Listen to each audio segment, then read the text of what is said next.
As ultrapassagens indevidas foram responsáveis pela maioria dos acidentes registrados ano passado nas estradas baianas. Em julho, por exemplo, noticiamos um acidente na BR-324, perto de Tanquinho, que deixou 5 pessoas mortas, incluindo uma criança. De acordo com a Polícia Rodoviária Federal, um dos veículos envolvidos no acidente teria forçado uma ultrapassagem e acabou batendo de frente com uma carreta. Para falar sobre esse tipo de infração, eu chamo mais uma vez Felipe Pereira aqui com a gente. Felipe, é com você mais uma vez.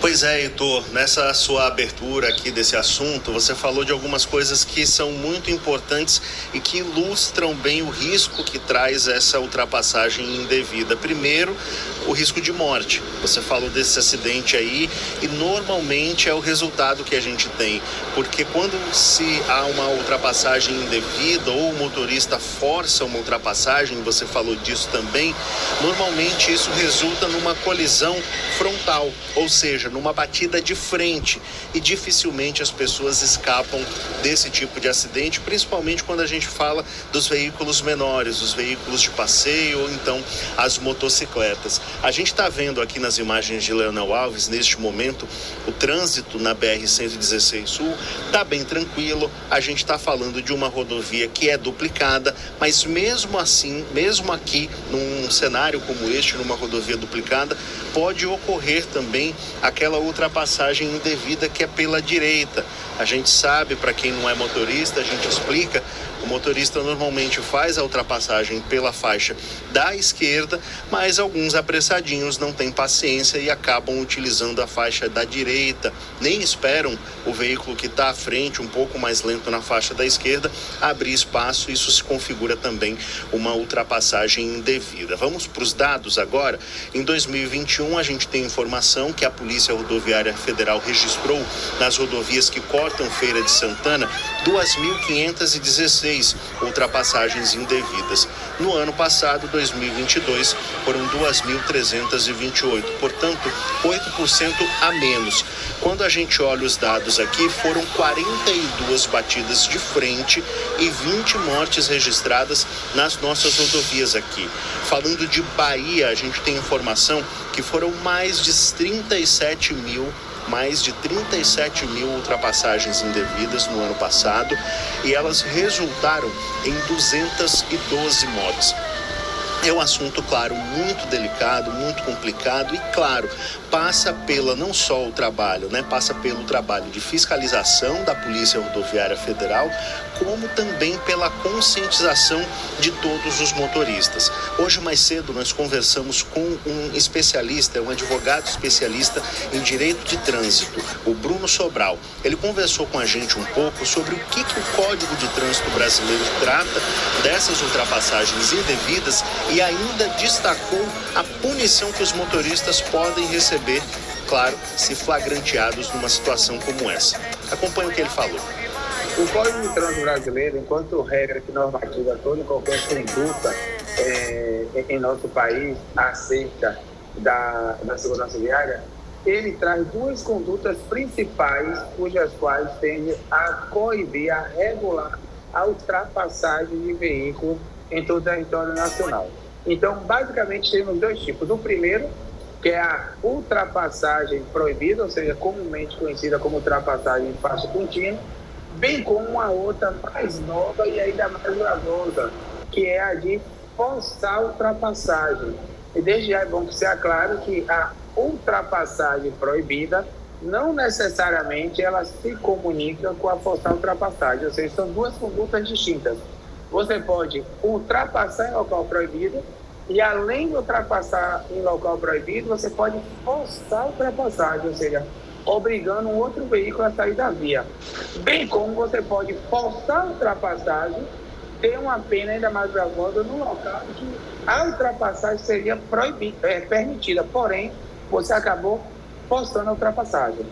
A ultrapassagem em local proibido, ela traz como consequência para o condutor infrator a aplicação de uma multa no valor de R$ 1.467 e a atribuição de 7 pontos no histórico do condutor, e a conduta de forçar a ultrapassagem ela traz uma penalidade de multa no valor de R$ 2.934 e a suspensão do direito de dirigir.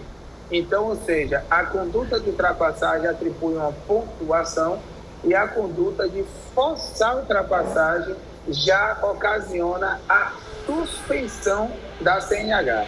Enquanto especialista em trânsito, a gente percebe que quando se dá uma oscilação nos números, principalmente no que diz respeito a uma redução, precisamos compreender que a redução se deu com base na fiscalização, porque não há como uma conscientização trazer um impacto tão direto, ou seja, tão imediato.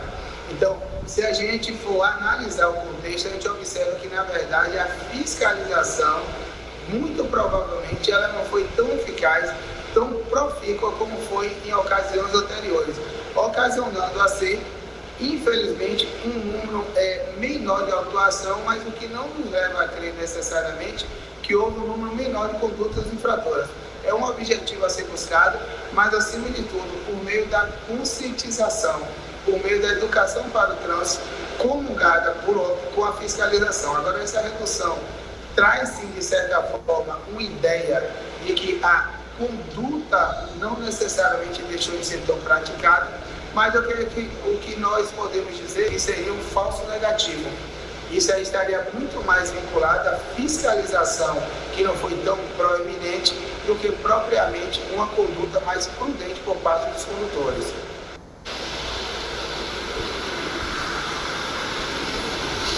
Pois é, a gente ouviu aí o advogado Bruno Sobral, ele é especialista em direito do trânsito e ele falou sobre a fiscalização, e essa fiscalização nas rodovias federais é feita pela Polícia Rodoviária Federal, e por isso que a gente volta a falar ao vivo aqui da delegacia da PRF na BR-116 Sul, agora para falar com o inspetor George Paim, que está aqui com a gente, vai participar do Bahia Meio Dia. Inspetor, o advogado até falou ali, destacou a respeito da importância do trabalho de fiscalização e de que essa redução às vezes não se deve só à fiscalização, passa um pouco pela conscientização dos condutores, mas infelizmente esse número ele pode ser um falso negativo, considerando de que é um tipo de infração que depende da fiscalização para que seja registrada. A partir disso, eu já pergunto qual a avaliação que a PRF faz dessa redução das ultrapassagens indevidas aqui na nossa região. Boa tarde e bem-vindo ao Bahia. Boa tarde. Ele está muito correto no posicionamento. A gente analisa não só isso. Ano passado nós tivemos a liberação de alguns trechos duplicados na BR-116 Norte. Eram trechos onde ocorriam ultrapassagens indevidas e pela duplicação deixou de ter.